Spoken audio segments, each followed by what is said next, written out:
Losing a large chunk of our memory sounds terrifying, doesn't it? But for renowned leadership coach and author Ian Day, it has proven to be a true gift.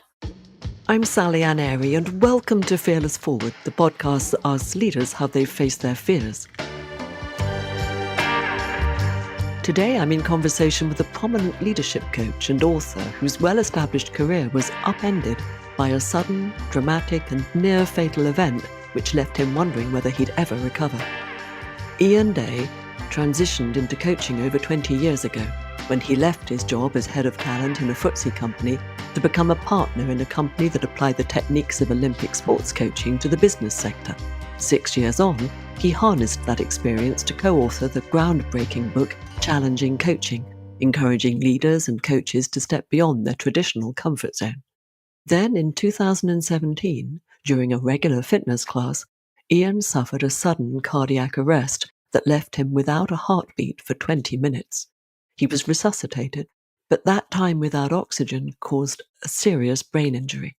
And in the days and weeks that followed, it was not at all clear how much of his memory, movement, or independence he'd regain, or whether he would even survive. Miraculously, he did. But the journey has been long and difficult. After a triple bypass operation, he had to relearn how to speak, walk, and carry out basic tasks. His recovery has required huge reserves of patience and perseverance, his family's as well as his own. It's an experience he describes as both humbling and illuminating. Ian has returned to the work he loves of supporting leaders through change, challenge, and uncertainty. He still grapples with invisible handicaps, but finds ways around them. And now he brings to his work not just his deep professional insight and experience, but also a direct personal understanding of what it means to lose control, start again, and keep going. In our conversation, we talk about what happens when life just stops without warning, and how Ian now thinks about resilience, not as bouncing back, but as moving forward differently. We explore how it's changed the way he listens, the pace he moves at, and what he considers most important in leadership and in life. So, Ian, tell us, what's it like to come back from the dead? Well, that's a very interesting question, Sally. That really is. Clearly, this is the biggest thing that ever happened to me after getting married and my daughter being born, of course. But this was the biggest thing that ever happened to me. And it was in 2017, so it's 8 years now. And you are the second person to ask that question in that period of time. It's almost like that's such a big question. Nobody seems to want to ask. But that's sort of like, well, what's it like? What's it like? I was at a sports club when I had my cardiac arrest, and a group of friends were there, and luckily they knew CPR, and so they performed CPR on my chest for 20 minutes and basically saved my life until the ambulance arrived. So when I was sort of recovered 9-12 months later, I took them out for a meal to say thank you. And one of the guys asked me, what's it like to be dead? And everyone else around the table sort of, shh, you can't ask that, you can't ask that. And I thought, no, that's a perfectly valid question. That's really, really sensible. Yeah, because it doesn't happen.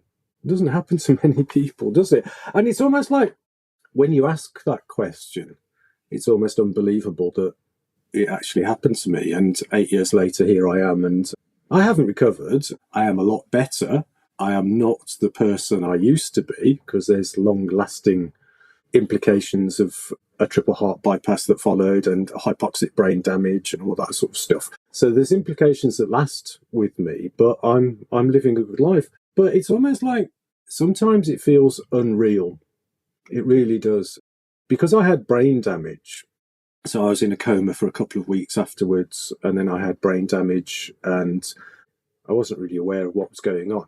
A lot of what I knew about the early days, my wife and daughter told me what was happening. So it's almost like a story I've been told. And it seems like a fiction. It seems like a movie that I've watched. But actually, the funny thing is I'm the central character in that movie, but I don't realise it and I don't remember it. Well, I guess you have no point of reference, right? This is a unique, one hopes, totally unique experience that only 10% of the population ever have, because only 10% of the population who suffer cardiac arrest as you did survive. Yeah, it's amazing statistics. It's a very, very scary statistic. And I'm incredibly lucky and incredibly grateful that when it happened, I had so many people that knew CPR, and for 20 minutes they took it in turns to bring me back. And that was remarkable. There was a series of lucky things. There was my friends that knew how to do CPR. While the ambulance were called, they carried on pumping my chest. So brain damage occurred because of oxygen starvation to my brain, but they managed to reduce that as much as possible. And then when I was taken into hospital, it just happened to be that a consultant cardiologist was on that night. And originally they didn't know what was the matter. And this cardiologist managed to figure it out. So there was a number of very, very lucky circumstances. So yeah, that statistic of 10% out of hospital survival for a cardiac arrest is very, very scary. I'm incredibly grateful. And as I say, sometimes it feels surreal. To a certain extent, I haven't come to terms with it, because I had the cardiac arrest, and that was sort of March time. And then I had a triple heart bypass, and that was July time. So I've got this scar on my chest that's quite a large scar. I still can't look at it, and I still can't touch it. And it's, 8 years later, I get out of the shower, I get dried, and I get dressed as quickly as possible so I don't have to look at this thing. So I'm sort of still in denial about what happened, because of the limitations of I can't remember what happened, and I can't remember things for several months afterwards. And the brain damage I still live with, it means it limits my memory. It's almost like I'm protected because I can't remember, so I'm protected. So I'm almost in this little bubble of protection, denial, whatever it might be, that it didn't happen. Maybe that's a good thing, because I don't have PTSD relating to this, because I just can't remember it. Because isn't that a definition, I think, or a way of describing PTSD, is not so much the event, but how we relate to it, the impact it has on us, right? Yeah. So one person's severe trauma might be somebody else's, dare I say, mere blip. Yeah, absolutely. That is the opposite end of, but it can be that, can't it? Would you mind if I delve into that a little bit? Yeah, Karen. This unwillingness to look at your scar. Do you mind talking a bit more about that? Yeah, that's almost like the last bit. I've come to terms with my sort of physical and cognitive limitations, but this bit here on my chest is the sort of the last bit that I sort of still can't come to terms with, because that is really the only tangible physical sign that it's real. So if I was to look at this, that would keep reminding me that you're not imagining it, you're not pretending it. People aren't telling you things and it's just fantasy. It did really happen, because I've got this massive scar on my chest. So it's almost like I can pretend it didn't happen, except when I look and I touch the scar. And I don't do that very often because I can't. I find that very difficult. Yes. That's the only physical symbol of what really happened 8 years ago. And your experience, paraphrasing what I heard earlier, around noticing, as you put it, limitations, i.e. differences, things that you used to be able to do that you can't do. I'm imagining that they may also be gifts, and I'd love to delve into that. But, the limitations, if we can just go with that word for now. Yeah. Can you tell us a little bit about that and how that's impacted positively and negatively the work that you do? Yes. As I recovered, it was almost like the brain damage had almost like wiped my slate clean, and I was like a 5-year-old child again. So it was quite funny that my dad would come to visit me in hospital, and I'd recognise him, but my wife and daughter I wouldn't recognise. So everything that was a really old memory back to when I was a child was fine. It was still there. But more recent memories were completely gone. So as I was recovering and I was in the last hospital, my wife and daughter put up a family photograph next to my bed so I could see it. And they wrote my name and their names underneath the photograph, so I knew who they were. But to start off with, they were the nice lady and the pretty girl, because I didn't know who they were. Oh. I got to know them I got to know them again, and they were wonderful in terms of helping my recovery. But it was like I had to learn to walk. I was in the physio gym with parallel bars to help stability and help me walk. I had to learn to recognise food. I didn't know what food was. Gosh. I knew what custard was because when I was a really? 5-year-old child, I used to love my grandma's apple tart and custard. So I knew what custard was, but I didn't know anything else. So apparently when the nurses came round, they said, "Do you want some custard?" I go, "Yes," because I knew what that was. But if they said, "Do you want some chicken?" I didn't know what it was. I didn't know. Anyway, gosh. So I had to learn to recognise my family. I had to learn to recognise food. I had to learn to walk. I had to learn basically everything. And the phrase is so often used, beginner's mind, my goodness. You were right in it, right? Right from the beginning, so to speak, in certain parts of your life. Yeah, absolutely. Absolutely. And it was, again, the gift, I think, of that, because I had no memory, and memory is about the past, but also it's anticipating the future in a way. I wasn't anxious about the future because I had no way of contemplating or understanding that. So in a way, I wasn't anxious and I wasn't worried because I didn't know. So the gift was, I just didn't know. So I could muddle along. My goodness. In this 5-year-old world of discovery and gradually getting better and better. So it's almost like over a period of maybe 12 months, my cognitive ability developed from a 5-year-old to a 6-year-old and gradually got better and better. But it did take a long time. And I suppose about 12 months later, it was almost like that realization, maybe this has stabilized now, maybe this is where it is. And I've been working as a leadership coach for many, many years, and I teach coaching skills at university as well now.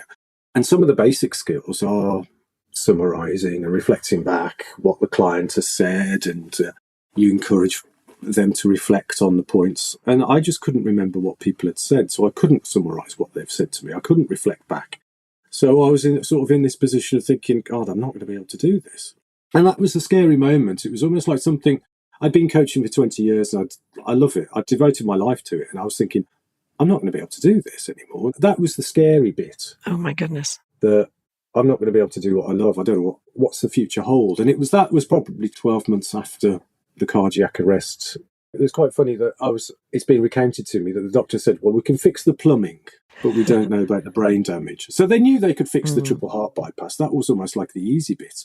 But they didn't know whether they could fix the brain. It was just fascinating. And it was the way it was described, fix the plumbing, but we're not too certain about the brain. Oh my goodness. Well, at least they were straightforward with you and clear. Yeah. You knew where you stood. I'm imagining a period in that first 12 months where what sounds like to me you were ever present.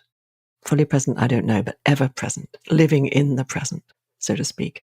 Not quite remembering the past, or at least only parts of it, and therefore no anxiety or worry about the future. As you were describing being in inhabiting a 5-year-old mind, I couldn't help for just a second feeling slightly envious of that. And that might sound odd, but that's what I noticed in that moment. And then things changed. So you got to a point 12 months in where you thought, well, maybe this is where I'm going to get to. And a little bit of fear. Yeah. Oh my God, am I going to be able to continue this thing that I've done for 20 years that I love? Fear of not being able to. So what did you do? How did you respond to that? Well, that was quite a scary time. When I was in hospital, I really wasn't aware of what was going on. And I remember the last hospital bed I occupied, it was almost like I gradually became more aware of what was happening. And I don't know whether that was my brain was making connections and getting better, or the medication had reduced and so I was aware of what was going on. But over time, I became more conscious, more aware of what was happening around me. So it did take a long time for that final realization that I may not be able to do this. I'm not going to be able to go back and do things as I used to. And there was a bit of panic because it was something, coaching had changed my life when I was coached 20 odd years ago, and I devoted my life to this wonderful thing. And this realization that, hang on a minute, I might not be able to do that. That was really quite scary. But then it was almost like, okay, well, what can I do? What can I do? How can I do it? And it was that sort of adaptation that I can do it, but I have to do it differently. So I can't do things as I used to. Can't do anything as I used to, but I can still do things. And it's that realization. So it's that acknowledgement and that acceptance. So I suppose to start off with, I was in denial, and I still am in a little bit of denial that this didn't really happen to me. But there is that bit of me that I still do deny it a little bit, but I have accepted other elements of it. So it's a bit of a dichotomy there, a bit of a paradox. But anyway, the bits that I have accepted, it's just accept and acknowledge that I can't do it. Now, there's nothing I can do. So it's work with what I've got. And it is that recognition that strengths change, I guess. What a strength that I had in the past is no longer with me, but I can adapt and I can take different approaches. So I still do coach. I still get some great feedback. And it's almost like, as you say, this living in the present. I suppose before my illness, I did used to think about the past, and I always used to think about the future, trying to plan and solve all the problems that could possibly be. But it's quite freeing now having to live in the present because I can't remember the past, and I can't remember what's coming in the future. I can't remember what my schedule is. I don't know what we're doing at the weekend. I don't even know what I'm doing this evening. But that's quite freeing in a way that I've just got to live in the moment. And that's something I didn't used to do. It was always worrying about what had just happened or worrying about what I was about to do. So I'm sort of free of that now. And that's quite joyful. Well, indeed. Isn't joy all about being present? Yeah. Isn't other stuff in the way of that? I don't know. When you're working with someone, let's say I come to you and I say, Ian, I need help with this thing. So we're in a conversation, coaching conversation. I'm, sharing with you what I need, describing a thing. And you're conscious that what I just said a minute ago, you may not be able to hold. Yeah. So how are you going to respond to me? I'm probably describing a thing, right? Most people do that. How do you work with this now? Yeah, it's that difference. So I might not be able to make connections and recall. So the coaching conversation may move on, and there may be something that comes up 10 minutes later, and I might not make the connection to what you said previously of what's the juxtaposition, what's the association. I might not be able to do that as I was able to do in the past. So it's almost like in the moment, if you say something, I might just immediately reflect back the word for you to contemplate, but I can't necessarily make the connection between what you said 10 minutes ago. Okay. So it's just different. It's just different. I'm just wondering, Ian, because I slightly misrepresented just now what I'd understood. So thank you for clarifying that. And also, in a way, I wonder, sense making is part of what a coach does. It can be immensely helpful, can't it? To bring to light something that perhaps the client can't see or hear for themselves.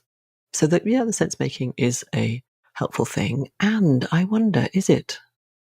Sometimes just the present moment reflection of the word that the client has chosen can quite possibly be even more powerful, and let the sense making happen within them. Absolutely. You've almost let go of that sort of need to do that for them, so to speak. It's very interesting, as a coach myself, listening to this. So you're very present, you're reflecting back what you hear in the moment. And is it possible for you to remember the difference between what you used to do and what you do now? Are you able to kind of, would you mind sharing that? Well, that's difficult to know because I can't remember. But yeah, quite. I just know it's very different. I'm not able to retain and make those connections. I could either say I can't do this any longer, or I adapt, and I have adapted. But what's interesting as well, I think I've adapted my sense of responsibility. That I don't feel responsible for helping the clients achieve whatever they state they want to achieve. It's for me just to create the space for them to achieve it for themselves. So I do know more. And it's almost like the power of just listening and let the person coach themselves. Just speaking the words and hearing the words that they're saying for themselves. They're almost coaching themselves. And just summarising, reflecting back, asking a question in that moment, it helps them contemplate what they've just said and helps them find their own way forward. So it is that sense of responsibility that has changed. I think that's the key thing here, that the client is responsible for their own development and change and coaching. It's almost like I'm just there to enable them to do it for themselves. Fantastic. It sounds wonderfully freeing, actually, in every respect. I think I enjoy coaching more now than I used to. Mm. And that maybe is that sense of freeing and freedom. Amazing. Because of that change of responsibility. Yes.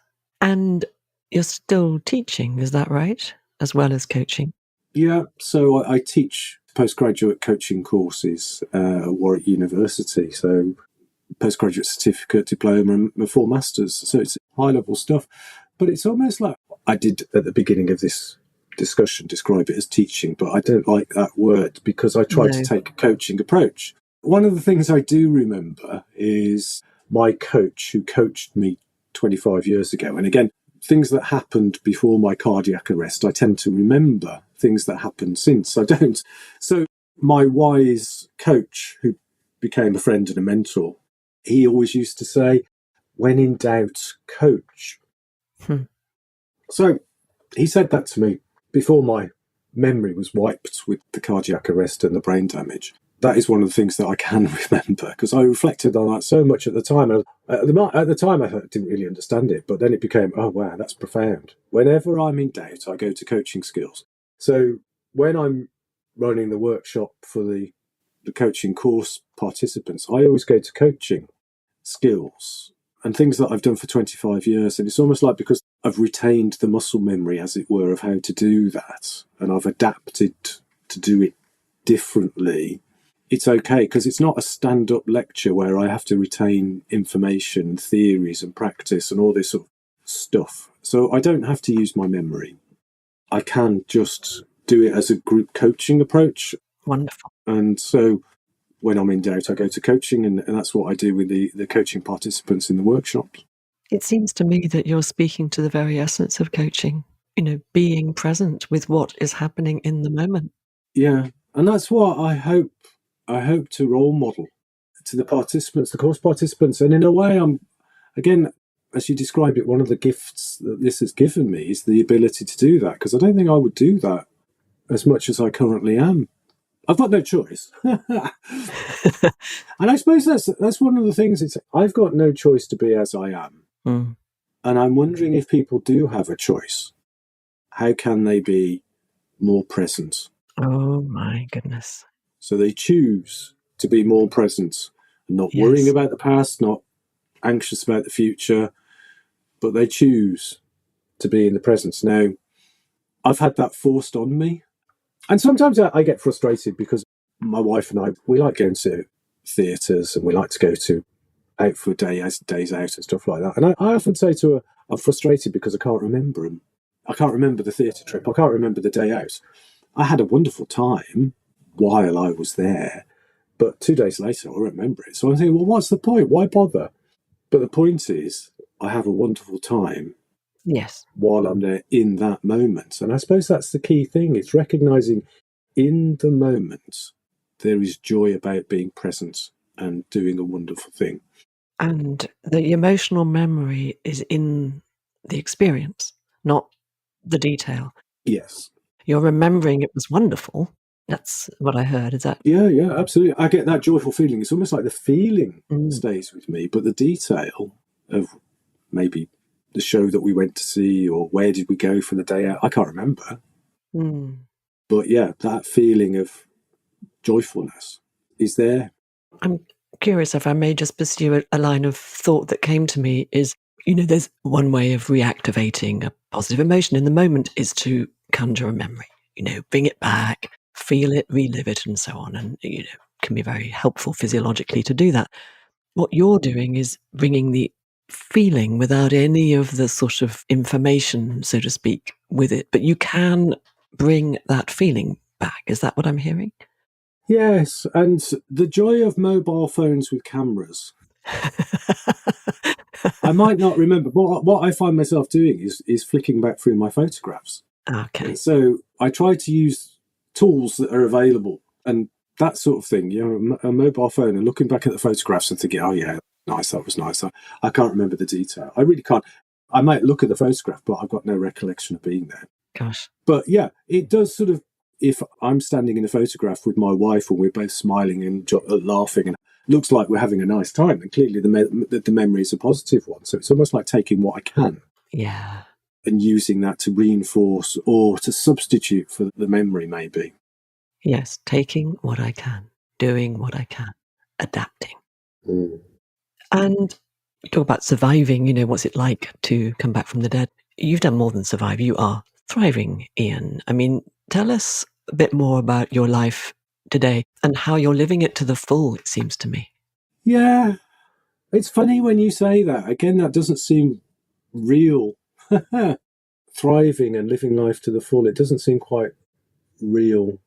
I suppose I'm grateful. In my calendar, I have an annual calendar, and it flags up an event of anniversary of cardiac arrest and anniversary of triple heart bypass. So again, I don't have to rely on the memory. The calendar reminds me every year. So it's almost like when those things pop up, it reminds me. So I still coach. I've gone back to coaching people. I run the coaching courses at Warwick, and I've been getting some fantastic, humbling feedback. So at the end of a workshop last year, the course participants and I were in tears because it had been so meaningful. And that was, wow, that was quite huge. I've always liked physical activity. I go to see my personal trainer every week, and I just find that that's a great stress reliever for me, and it helps. One of the things I'm not good at is coordination. So some of the exercises we do help with my coordination. There are sort of the physical fitness exercises, but there are coordination exercises that we do as well. So it's trying to maximise that. And I suppose last year was an incredibly busy time at work, and I think I neglected my well-being a bit. And so it's been a reminder this year with my wife that we'll go out for more walks during the day, so I don't sit in front of the computer. If it's a sunny day, like a beautiful sunny day like today, we'll just go for a walk. There's lots of nice places around where we live. We'll just go and be together and just have walks. So it is almost like the small joys of life. And yeah, just trying to do what I can and taking pleasure in what I can do. Mm. Yeah, I used that word thrive loosely, didn't I? I suppose what I was basing that on was what I can see from your, if I can say output, if I may put it that way, the things that you're doing that I'm aware of. Mm. Like, for example, writing another book. Yes. It's not a small thing to do. So what was that all about? Well, that's an interesting thing you say that. I wrote Challenging Coaching as a co-author 13 years ago, and that did very well. It was very popular, but it was 13 years ago. I've contributed some chapters to other coaching books, but I'd never done a full book by myself. And it was almost like, well, can I do it? Can I do it? Mm. So I've recovered. Well, I am recovering. I haven't recovered. I'm not as I was, but I am recovering to a place where I'm nearly back to where I was before my illness. But I suppose writing a book was the last symbol that I am able to do stuff that I previously was able to do. And so I wrote The Coaching Leader, and that was published this year. Congratulations. Thank you. Thank you. And that was an enormous effort. It was an enormous effort because it was the emotional connection, that it was this symbol of I'm back or nearly back to where I was before my cardiac arrest. For anybody that writes a book, I'm sure it has a pretty significant feeling to them of a sense of achievement. But this one was even more weighted. I suppose that to a certain extent that weight put pressure on me, that I needed to get it right and I needed to do it well. So it had a double weight that was quite heavy to bear, and it did become quite an onerous process towards the end. Yeah, I'm proud of achieving this, and it was only published a couple of months ago, and it seems to be positively received, which is very good. But it's almost like, yeah, that's the final symbol that I'm back to where I was, or as close as I'm likely to be to where I was. Yeah, so proof. Mm. And proving to yourself, proving to everyone else, a bit of both.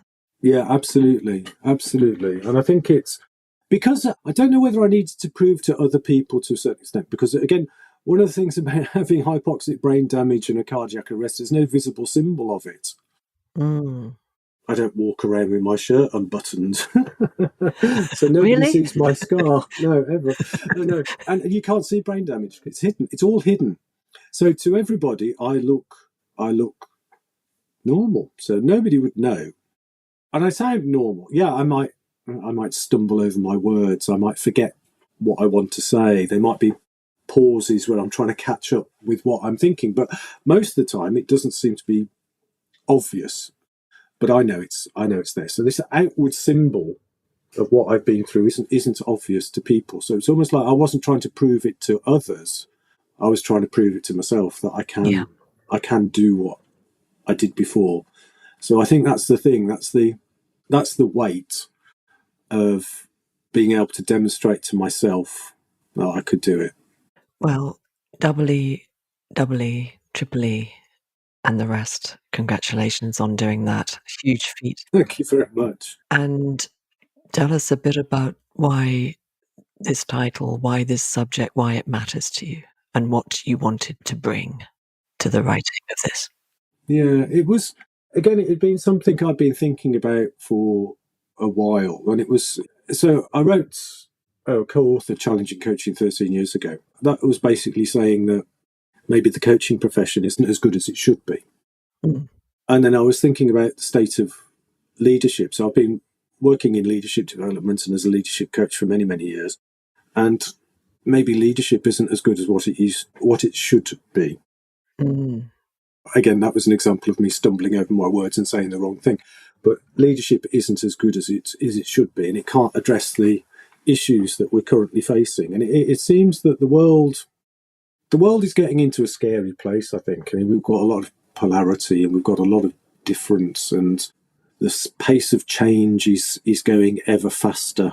And I think the role of leadership is just becoming incredibly difficult, and more difficult than it ever has been. And there's just so many leadership books and so many leadership theories, but on the news, we're still reading and hearing about toxic cultures, bullying bosses, increased mental illness, significant levels of absence. After COVID, there was the great resignation because people just didn't want to do things as they used to. And so something in our organisations was not working, despite the fact that we had thousands and thousands of leadership books and theories, and so it just wasn't working. So I started to think about, well, what would it be like if leaders took a coaching approach when they're leading others? So they coached individuals and they coached their teams, and they sought to, as the word you used, help them thrive within an organisation. And it was this notion that in the VUCA world, volatile, uncertain, complex, and ambiguous, this VUCA world that we're living in, it gets more and more complicated and difficult. One person can't have the answers. And it's almost like the technical knowledge, the experience of a leader becomes outdated so quickly that they can't be the leader leading from the front in a sort of a historic way, because they don't know about the latest market changes. They don't know about the latest technology. They don't understand the global economic pressures. But there are people in their organisation that do, because they're specialists. But they might be hidden in the hierarchy, lower or different places in the hierarchy. But it's about how can a leader engage people, seek out these hidden experts and take a coaching approach. So they don't have to find the answer, but they have to engage with others. Yes. So they have to ask questions, they have to listen, and they have to be willing to be influenced. And that might not be the model of leadership that people are familiar with. You know, most people start in their career being a technical expert of some form. So they might take a university degree, they might take professional qualifications. They are promoted because they can do things quickly. They know the answer. They get things done fast. They get promoted and rewarded. But that comes to a point where that's no longer effective. You've got to work with experts and you won't have the information yourself. So you've got to ask questions. You've got to listen. You've got to really listen, willing to be influenced by others. And it's almost like the mindset of a coaching leader, somebody that takes a coaching approach, is to be humble, to say, I don't know the answers, but I can find out. Yes. By asking people around me, as long as I listen and I'm willing to be influenced. It's almost like changing the stereotype, the model of leadership. And we've known this for many, many years, but it doesn't seem to have happened. It doesn't seem to have filtered down. We still hear news stories about people being monitored and people being, after lockdown, organisations demanding that people return to their office, and in call centres, keystrokes are monitored and toilet breaks are monitored and all this sort of thing. You say, oh gosh, we're still back in the olden days. We still haven't learnt to trust people, that people are here because they want to make a difference. Yes. People are here because they want to make a difference. Of course they do. And recognized, everything changes, doesn't it? Yeah. And not to forget that leadership is about people. It's also about getting stuff done, of course, but it's getting it done with people. Yes. Otherwise, it's not leadership, it's something else. So this sounds very valuable, Ian, and a real kind of magnum opus, if I may say so, from in all the different ways, particularly for you personally.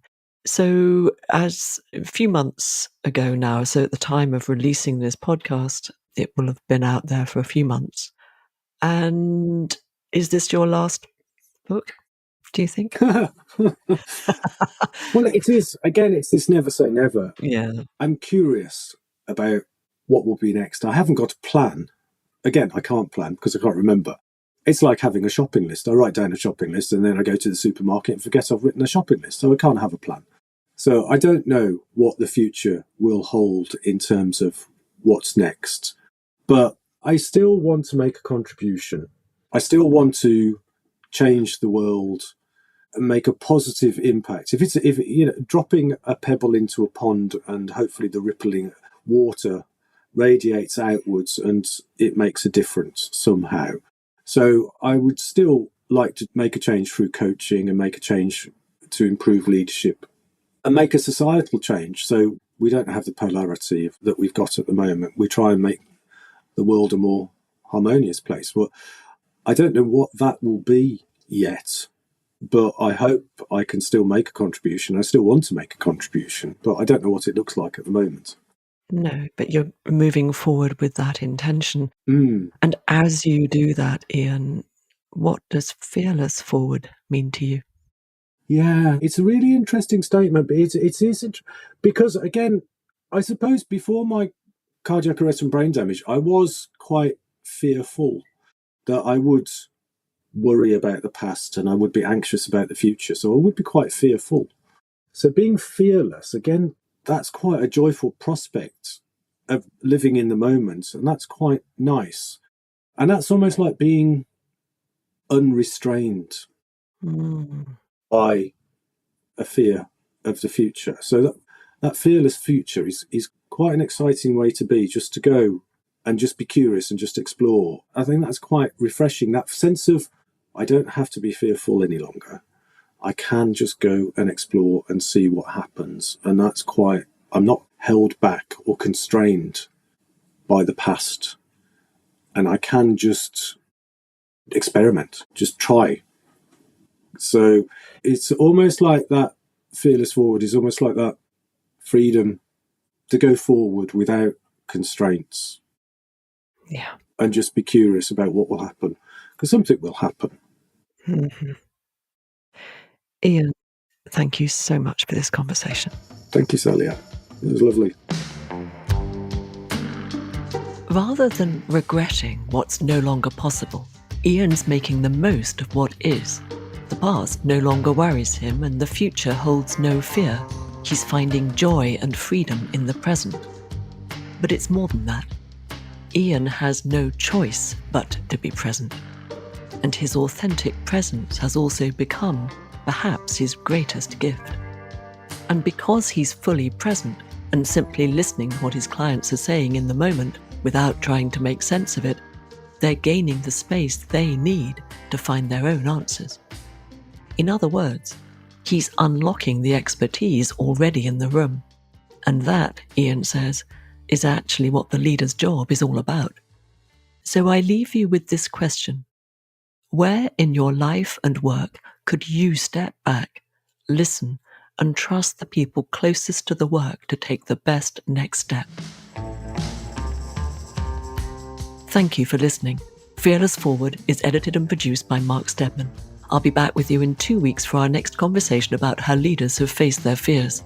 To be sure of catching it, go to fearlessforward.org or subscribe to my weekly bulletin at skillfulleaders.com.